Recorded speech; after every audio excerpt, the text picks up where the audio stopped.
A streak that seemed unbreakable is about to end. A defensive leader who hasn't missed a single game in over 7 years faces his biggest test.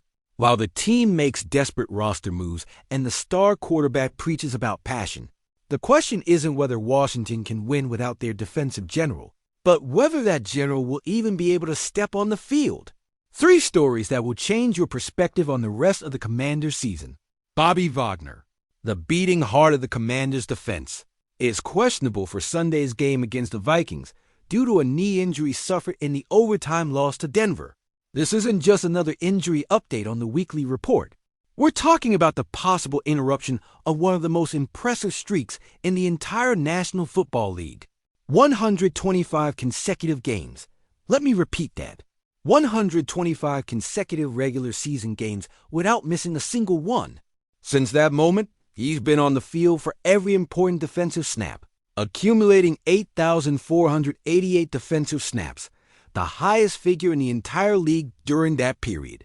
That's not just durability, that's pure iron will forged in the fire of the fiercest competition. Head coach Dan Quinn, who knows Wagner better than anyone after facing him for years in the division, he just wills himself into that. A lot of it is just discipline, how hard he works at things. He's definitely built differently, so I'm encouraged for him. They're the recognition of something everyone in Washington has seen since Wagner arrived with the team. But here's the real problem nobody's discussing enough. This isn't just a common knee injury you can tape up and move forward. The NFL's injury protocol is strict, and if the team doctors determine Wagner represents a risk to himself or other players, it doesn't matter how much he wants to play. And knowing Bobby Wagner, we know he wants to play. This is a man who's built his entire career on being available when his team needs him. He's the type of player who would rather crawl onto the field than watch the game from the sideline. Wagner's importance to this defense cannot be overstated. We're not just talking about tackles and stats on the game sheet. We're talking about the brain of the defensive operation. Wagner is the one making pre-snap adjustments, reading offensive formations before the ball is even snapped, communicating coverages to the defensive backs. When he's not on the field, it's not just one less player. It's like taking away a pilot's GPS in the middle of a storm.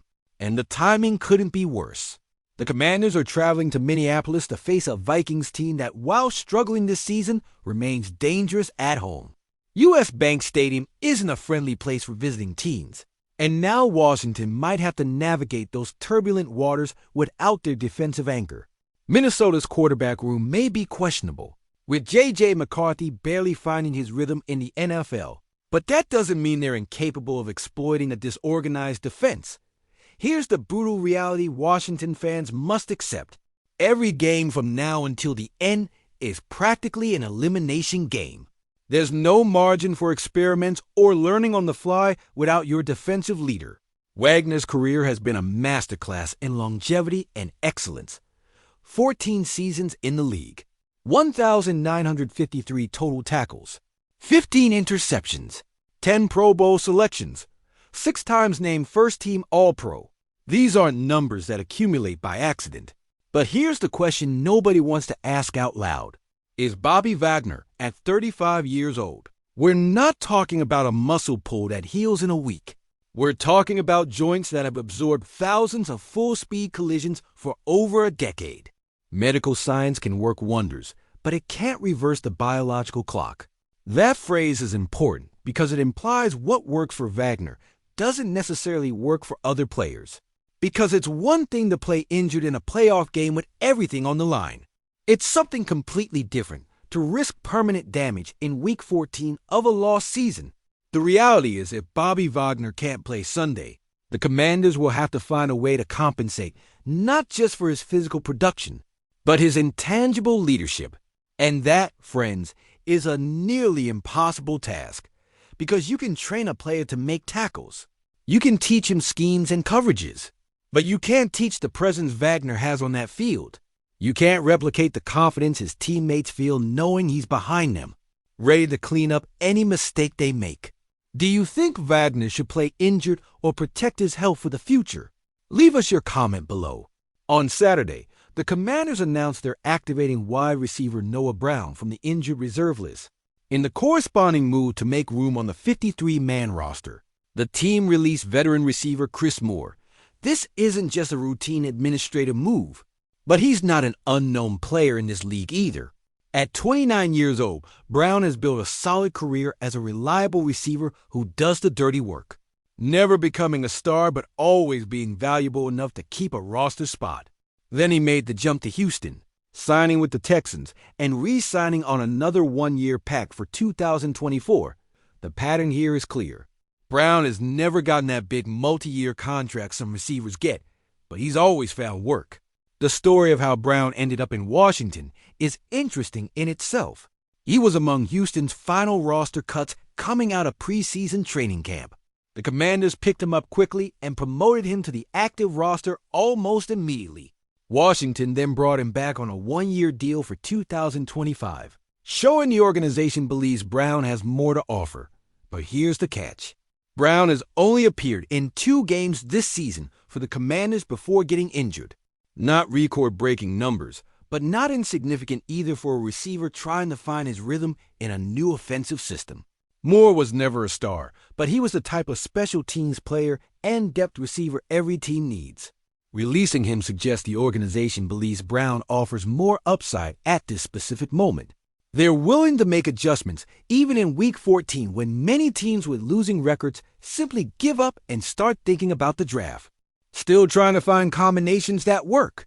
That speaks well of the culture Quinn is trying to build. He's not a guy who's going to score 3 touchdowns in a game and carry the team to victory by himself. What Brown can do is be a reliable target on short third-down conversions. He can block in the running game. He can run precise routes that help other receivers find open spaces. In other words, he can do all those little things that don't show up on highlights but win football games. With the Minnesota game approaching, the Commanders clearly feel they need all available options on offense. And against the Vikings defense that's shown vulnerabilities this season, every additional weapon counts. You also have to consider the psychological impact of this move. Everyone has to earn their spot every week. That can be motivating for some players and stressful for others. But on a team that's struggled as much as Washington this year, from a roster management perspective, this move also makes financial sense. Brown is on a low-cost one-year contract. There are no long-term commitments. If it works, great. It's not going to change the franchise's destiny, but it could help win 1 or 2 additional games that make the difference between finishing with 5 wins or 7. As the Commanders and Vikings prepare to face off Sunday in Minneapolis, there's a fascinating narrative developing that goes beyond the X's and O's on the board. It's the story of 2 young quarterbacks having radically different second-year experiences in the NFL. Let's start with Jayden Daniels, who's finally returning as the starter after missing time due to injury. He really wanted to go back out there, and he was more so miserable he couldn't play because he's been playing football his whole life. And as a competitor, he wants to be out there. Those words matter because they reveal something fundamental about Daniels' mindset. He wasn't upset because he lost marketing opportunities or media exposure. He was miserable because he couldn't compete. That's the mark of a true competitor. That's the mentality that separates good players from great ones. The great ones can't stand being on the sideline. The game is part of who they are at a fundamental level. While Daniels was rehabbing, he didn't lock himself in a corner feeling sorry for himself. He was supporting his teammate Marcus Mariota, who took over as the starting quarterback. Daniels was happy to see Mariota keep the team in the fight despite losing all 3 games. There's no resentment because another player is getting the snaps. There's only a pure desire for the team to succeed no matter who's under center. So it's kind of like you got the whiplash, you got the headaches and all that. He admitted he's a natural overthinker. He said he needs to do a better job of compartmentalizing coaching points and realizing when it's game time. It's time to let it loose and not focus on that. He was just so focused on doing every rep perfectly and making sure every little detail was crossed and checked off. That admission is concerning if you're a Vikings fan. He said he needs to do a better job compartmentalizing those coaching points and realizing when it's appropriate to load McCarthy with information and when to just let him play. That's basically O'Connell admitting he's been overloading his young quarterback. It's an honest admission, But it also raises the question of why it took this long to realize this. O'Connell also talked about Jaden Daniels, and his comments were effusive. He said he's been studying Daniels since his Arizona State days. He thinks Daniels is above the neck smart, cerebral, totally in complete poise, because he was a really good player the previous year. Those comments from O'Connell are significant because he's essentially admitting the confidence to play freely without being paralyzed by fear of failure. Those are things you can't easily teach. Either you have them or you don't.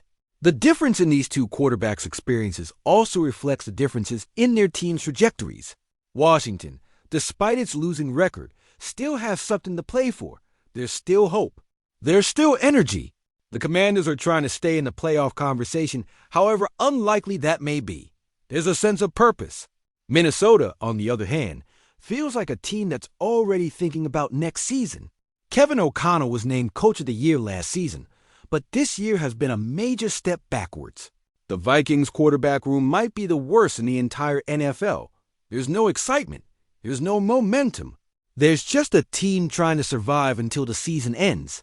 And that's reflected in how the two quarterbacks are processing their experiences. Daniels is hungry to get back on the field because he loves to compete. McCarthy feels like he's getting beaten up every week and is trying to survive. One is driven by passion. The other is paralyzed by analysis. One trusts his instincts. The other questions every decision. When these two teams face off Sunday, it won't just be a football game. It'll be a case study on how mindset matters as much as physical talent in the NFL. It'll be a lesson on how confidence can be the difference between a quarterback who elevates his team and one who's crushed by expectations. It'll be a demonstration of why some players thrive under pressure while others wither. Daniels has the opportunity to show that his time off the field only intensified his hunger. He has the chance to prove that the passion he rediscovered during his rehab translates into inspired play on the field. McCarthy, on the other hand, has the opportunity to prove he can overcome his tendency to overthink and just play football freely. The outcome of this game will likely say a lot about which mental approach works best in the NFL. Does pure passion and competitive instinct win? Or can careful analysis and deliberate thinking overcome the challenges? Based on the history of this league, I'd bet on passion every time. Because at the end of the day, football is a game of controlled violence and organized chaos. And in that type of environment, the overthinkers usually end up being the ones left behind. 3 stories that paint the complete picture of where the Washington Commanders are at this critical moment in the season. The possible loss of Bobby Wagner and his historic streak. The roster move that brings back Noah Brown while Chris Moore exits through the door. And the fascinating comparison between Jaden Daniels' passionate mindset and J.J. McCarthy's paralysis by analysis. Each of these narratives tells us something important about this team and where it's headed. Sunday's game against Minnesota is more than just another mark in the loss or win column. It's an opportunity for Washington to prove they still have some pride, still have some fight, still have something worth competing for. With or without Bobby Wagner, with or without Noah Brown making an immediate impact, this team has to find a way to show progress. If you want to be the first to know the latest news firsthand before anyone else, subscribe to this channel right now. Don't miss a single update about your Washington Commanders.